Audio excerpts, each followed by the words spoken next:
Hello दोस्तों, आप सभी का स्वागत है एक और नए इंटरेस्टिंग वीडियो में। दोस्तों, आज के इस वीडियो में मैं ग्रुप डी के 5 ऐसे पोस्ट के बारे में बताऊंगा जिसे आप अपने प्रेफरेंस में डाल सकते हैं। टॉप 5 पोस्ट प्रेफरेंस में डाल सकते हैं। हालांकि ये जो पोस्ट मैं बताऊंगा वो अपने हिसाब से बता रहा हूँ। अगर आज के डेट में मैं ग्रुप डी का फॉर्म अप्लाई करता तो यही जो पोस्ट है, यही जो 5 पोस्ट है वो 1 2 3 4 5 करके मैं उसे देता। बाकी जितने भी पोस्ट बचे हैं, 9 पोस्ट जो बचे हैं, टोटल इस बार 14 पोस्ट है, तो उसमें से जो बाकी 9 है वो ऐसे ही दे सकते हैं। लेकिन जो 5 पोस्ट मैं बताऊंगा उसको आपको किसी भी हाल में ऊपर रखना ही रखना है। साथ ही दोस्तों, जो मैं 5 पोस्ट बताऊंगा वो ऐसे ही टॉप 5 पोस्ट नहीं है। इसके बारे में मैं पूरा डिटेल्स के बारे में डिटेल्स के साथ पूरा चीजों को बताऊंगा कि इसमें वर्क प्रोफाइल क्या होता है, किसमें ज्यादा आपको टाइम मिलता है, रेस्ट के लिए ज्यादा टाइम मिल जाता है।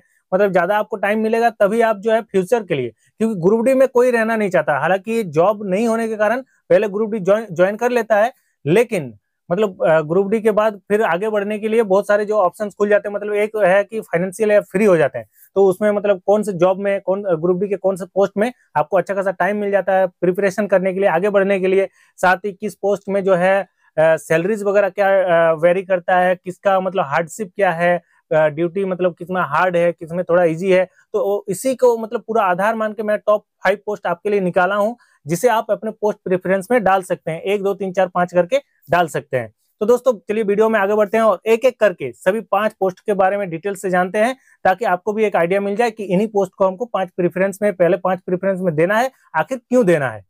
तो दोस्तों, वीडियो में आगे बढ़ने से पहले अगर आप इस चैनल पर नए हैं तो चैनल को जरूर सब्सक्राइब कर लीजिए। साथ ही अपने उन दोस्तों को भी ये वीडियो जरूर शेयर कर दीजिए जो इस बार ग्रुप डी का फॉर्म भरने वाले हैं, ताकि उनको भी एक आइडिया मिल जाए कि उनको अपने पोस्ट प्रेफरेंस में कौन से जो टॉप 5 है वो डालने चाहिए। तो चलिए वीडियो में आगे बढ़ते हैं। दोस्तों, इस लिस्ट में 5वें नंबर पे जो पोस्ट आता है वो है असिस्टेंट टीआरडी, यानी ट्रैक्शन एंड रोलिंग डिपार्टमेंट। दोस्तों, इसमें मेनली आपको, जो आप भी अगर रेलवे में सफर करते होंगे या कहीं रेलवे में देखते होंगे, तो उसमें देखते होंगे कि ऊपर में जो वायर, जो इलेक्ट्रिक वायर बिछा रहता है जिससे जो है इंजन कनेक्ट रहता है, तो उसमें आपको उसका मेंटेन करना होता है जनरली। तो उसमें क्या होता है कि अगर मान लीजिए इलेक्ट्रिक सप्लाई की कहीं दिक्कतें आ रही हैं या फिर कुछ हो रहा है, तो उसमें आपका काम रहता है। इसमें भी ज्यादातर मान लीजिए सप्ताह में 3 से 4 दिन का ही ड्यूटी रहता है। ऊपर से जब आपको काम पड़ता है तभी ड्यूटी होता है, वैसे नॉर्मली आपका रेस्ट ही रहता है। और इसमें भी आप अच्छे खासी जो टाइम मिल जाएगा, ताकि आप फ्यूचर में अपने दूसरे चीजों को तैयारी कर सकते हैं। और रही बात इसकी सैलरी की, तो दोस्तों ग्रुप डी में जितने भी पोस्ट है, टोटल 14 तरह की पोस्ट है, उसमें लगभग सैलरी जो है 30 से 35 हजार के अराउंड मिलती है। और कहीं में जिसमें कुछ टीए ज्यादा बन जाती है उसमें 35 हजार तक चल जाता है। जिस पोस्ट में टीए नाइट ड्यूटीज वगैरह मान लीजिए नहीं होती है, उसमें 30 31 32 ऐसे की इसी के अराउंड रहता है। लेकिन दोस्तों, आपके लिए एक बहुत ही बड़ा अपडेट है कि अगर आप इस बार मान लीजिए इस बार के ग्रुप डी में ज्वाइन करते हैं, जैसे ज्वाइन अगर होगा तो आपका लगभग 26 के 26 में होगा, 2026 में, क्योंकि 25 में वैकेंसी आई है तो 26 में ज्वाइनिंग होगी। तो जब आपका ज्वाइनिंग होगा उस समय आपका 8वां वेतन लागू हो जाएगा, यानी जनवरी 2026 में जब 8वां वेतन लागू हो जाएगा, उसके बाद ही आप लोगों का ज्वाइनिंग होगा। और ज्वाइनिंग के साथ ही आप लोगों का जो सैलरी है वो लगभग 50 हजार से प्लस की आएगी, 50 से 60 हजार तक की सैलरी आपकी चली जाएगी, क्योंकि 8वां वेतन जैसे ही लागू होगा, लगभग आपका सैलरी जो अभी 30-32 हजार मिल रहा है वो लगभग 2 गुना के पार हो जाएगा। तो दोस्तों, यही एक मोटिवेशन है। आप ये सोच के मत अभी वैकेंसी भरिए कि ग्रुप डी है 30 हजार सैलरी मिलेगी, इसको सोचना नहीं है। आप सोचिए कि 8वां वेतन लागू होने के बाद आपका क्या सैलरी इंक्रीज हो जाएगी। तो दोस्तों, ये था 5वां नंबर पे पोस्ट मेरे हिसाब से। आज के डेट में अगर मैं डालता तो ये पोस्ट 5वें नंबर पे देता।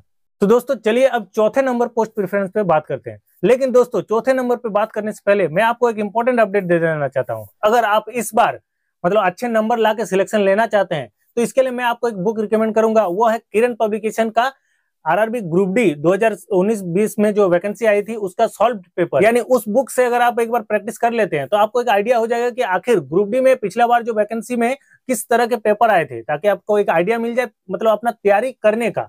आप उस चीज को देखकर अपना प्लान बना सकते हैं कि किस टॉपिक पे मुझे क्या ध्यान देना है, कितने चीजें पढ़नी है, किस किस टॉपिक्स पे कैसे क्वेश्चंस आ रहे थे, मैथ के कैसे आ रहे थे, रीजनिंग वगैरह के कैसे आ रहे थे। सारे चीजें जो है आपको प्रीवियस ईयर क्वेश्चंस वहां से मिल जाएंगे, आपको आइडिया एक मिल जाएगा और उस हिसाब से आप अपने तैयारी को कंटिन्यू कर सकते हैं। साथ ही जब आपको आइडिया मिल जाएगा उसके लिए आपको फिर बुक्स भी चाहिए। तो दोस्तों, मैथ हो गया, रीजनिंग हो गया, सब चीजों के जो बुक्स है उसके इसी वीडियो के डिस्क्रिप्शन में लिंक दिया हुआ, वहां से जाके आप चीजों को बाय कर सकते हैं और अपनी तैयारी को बेहतर तरीके से करके इस बार अच्छे नंबर लाकर अपना सिलेक्शन पक्का कर सकते हैं। तो दोस्तों, चौथे नंबर पर जो पोस्ट आता है वो है असिस्टेंट टीएलएनएसी।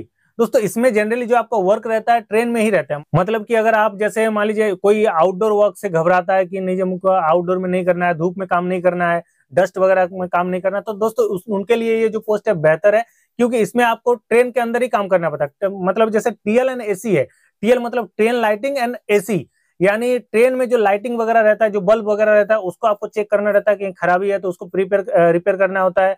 और जो एसी वगैरह है उसमें भी कुछ खराबी आती है तो उसको रिपेयर करना होता है। तो जनरली आपका ट्रेन में ही ड्यूटी रहता है। साथ में और एक चीज, इसमें सैलरी की बात अगर की जाए तो इसमें होता है कि सैलरी थोड़ा ज्यादा हो जाता है। कारण यह है कि इसमें रनिंग, मतलब जो रनिंग बोल रहे हैं, टीए आपको अलग से मिल जाता है, क्योंकि आप ट्रेन में रहते हैं और एक स्टेशन से आपको दूसरे जगह पे ड्यूटी करने जाना होता है, तो उसमें आप इधर से उधर जाना होता है। जब 8 किलोमीटर अपने डिस्टेंस से, जब 8 किलोमीटर स्टेशन से जब 8 किलोमीटर बाहर जाते हैं तो उसका टीए भी बनता है 30%, 70% एंड 100%। तो जितना दूर जाते हैं या जितने घंटे अपने स्टेशन से बाहर रहते हैं उस हिसाब से टीए बनता है। तो इसमें लगभग आप मान के चलिए कि 35,000 अभी के टाइम पे 35,000 तक बन जाएगा। साथ ही एक चीज है कि इसमें आपको ज्यादा हार्डशिप वाला वर्क नहीं है, क्योंकि सोचिए आप एक एसी को रिपेयर कर रहे हैं तो उसमें हार्डशिप क्या है, कुछ नहीं।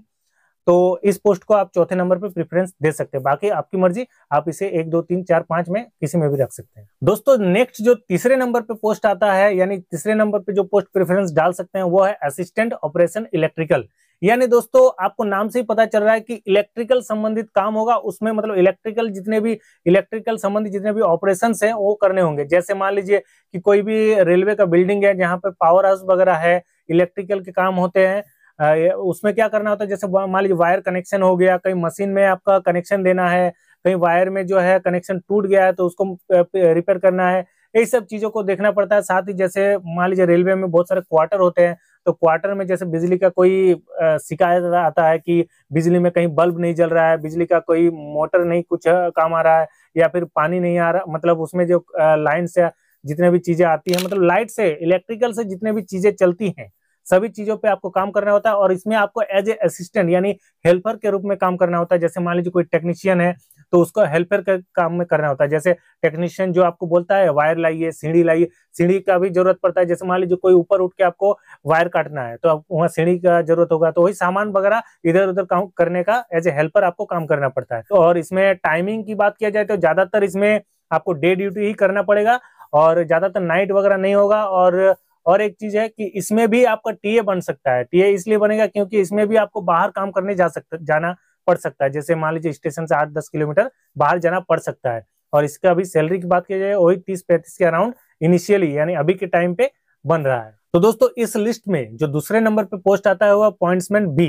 दोस्तों इस पोस्ट को बी में पॉइंट्समैन बी जो है सेकंड नंबर पे रखने के पीछे ये कारण है कि इसमें जो आपका प्रमोशन है, मतलब एलडीसी का जो एग्जाम है, एक होता है एलडीसी, एक होता है जीडीसी। एलडीसी मतलब उसी डिपार्टमेंट के जो है मतलब कैंडिडेट भर सकते हैं। तो इसके लिए आप जैसे स्टेशन मास्टर हो गया, गुड्स गार्ड हो गया, इस सब में मतलब एलडीसी के थ्रू बन सकते हैं। मतलब प्रमोशन के ज्यादा चांस होते हैं इसमें डिपार्टमेंटल एग्जाम के। साथ ही वर्क प्रोफाइल की बात किया जाए तो इसमें जैसे वर्क के तौर पे आपको मान लीजिए जैसे पॉइंट का चेंजिंग, जैसे एक ट्रेन आ रही है उसको इधर पॉइंट चेंज करना है, मतलब उस दूसरे ट्रैक में चेंज करना है, तो उसमें जो ट्रैक चेंजिंग का होता है उसमें भी ड्यूटी पड़ता है। साथ ही कई बार कुछ फाटक में भी ड्यूटी दिया जाता है, गेट ओपन करने का और क्लोज करने का।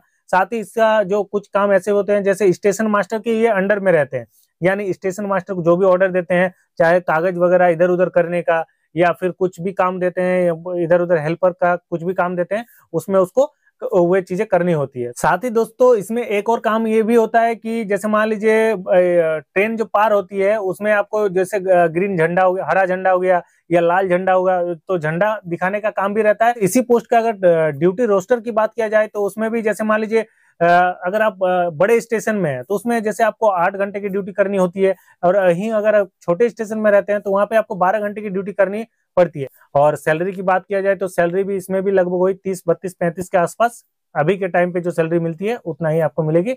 8वें वेतन लागू जब हो जाएगा तो आपका सैलरी भी उसमें बढ़ जाएगा। दोस्तों इस लिस्ट में जो पहले नंबर पे पोस्ट आता है वो है असिस्टेंट एसएनटी यानी सिग्नल एंड टेलीकम्युनिकेशन। और ये जो पोस्ट है सबसे बेस्ट पोस्ट इसलिए भी है क्योंकि इसमें आपको ज्यादा टाइम ड्यूटी नहीं करना पड़ता है। क्योंकि इसमें हालांकि ड्यूटी तो 24 घंटे का होता है, मतलब नाम का 24 घंटे का होता है, और इसमें आपको जब बुलाया जाता है, इसमें एक चीज होता है कि आपको फोन हमेशा जो है ऑन रखना होता है। मतलब जब आपका बुलावा आता है, कहीं से सिग्नल वगैरह खराब होती है तो ही आपको बुलाया जाता है और तब जाके आपको चीजें ठीक करनी होती है। और मतलब सिग्नल मतलब आप देख सकते हैं, मतलब इसमें स्क्रीन में भी आपको दिखेगा कि जैसे लाइट जलती है, तो वही चीज जो है सिग्नल की खराबी जब होती है तो उसमें आपको मतलब उसके लिए बुलाया जाता है और ठीक करना होता है। और ये मेरे हिसाब से बेस्ट पोस्ट इसलिए है क्योंकि दोस्तों जैसे आप लोग अभी ग्रुप डी का फॉर्म भर रहे हैं, तो आने वाले समय पे ग्रुप डी में कोई रहना नहीं चाहता है, वो सब कोई चाहता है कि एक बार जॉब ले लूं, उसके बाद जो है मैं आगे की पढ़ाई करूं या आगे की कोई अच्छे पोस्ट के लिए प्रिपरेशन करूं और आगे सिलेक्शन लूं। तो उसके लिए भी बेस्ट है क्योंकि इसमें आपको टाइम बहुत ज्यादा मिलता है अपने प्रिपरेशन के लिए। और कहीं ना कहीं अगर आप कोई बेस्ट पोस्ट की तलाश में है, जैसे मान लीजिए फ्यूचर में भरने वाले हैं, चाहे स्टेशन मास्टर हो गया या फिर रेलवे में हो या फिर एसएससी के भी बहुत कोई तैयारी करेंगे, तो उसको टाइम की जरूरत होती है। और टाइम के साथ साथ कि ऐसा काम रहे जिसमें उसको जो मेहनत वाला काम कम रहे, ताकि मतलब जैसे अगर मेहनत वाला काम कीजिएगा तो उसमें आपका थकावट होगा, और थकावट होगा तो आप रेस्ट कीजिएगा, और जब आप रेस्ट कीजिएगा तो उसमें आपको टाइम की बचत नहीं होगी, फिर आप पढ़ाई नहीं कर पाइएगा। तो इसलिए मेरे हिसाब से ये बेस्ट पोस्ट है। तो दोस्तों ये जो थे टॉप 5 पोस्ट जो मेरे हिसाब से बेस्ट है, यानी अगर आज के डेट में मैं ग्रुप डी का फॉर्म भरता तो इसी 5 पोस्ट को, जैसे मैंने सीरियल बताया 5 4 3 2 1 करके, उसी प्रेफरेंस में देता। बाकी आप अपने हिसाब से इन 5 को 1 2 3 4 5 अपने हिसाब से दे सकते हैं। हालांकि इन्हीं 5 पोस्ट को 1 2 3 4 5 में देना है, बाकी आप जितने भी 9 पोस्ट बचे हैं उसको अपने हिसाब से दे सकते हैं। तो दोस्तों आज के वीडियो में इतना ही। आई होप आपको ये वीडियो बहुत ही अच्छा लगा होगा, और अगर अच्छा लगा है तो वीडियो को एक लाइक जरूर कर दे। साथ ही अगर इससे रिगार्डिंग और कोई भी आपको डाउट है तो कमेंट में बताना ना भूले, क्योंकि हम एक एक करके सभी कमेंट्स का रिप्लाई भी करते हैं और चीजों को आपको बेहतर तरीके से डिलीवर करने की कोशिश भी करते हैं। तो दोस्तों चलिए मिलते हैं फिर किसी और एक वीडियो में, तब तक के लिए बाय बाय।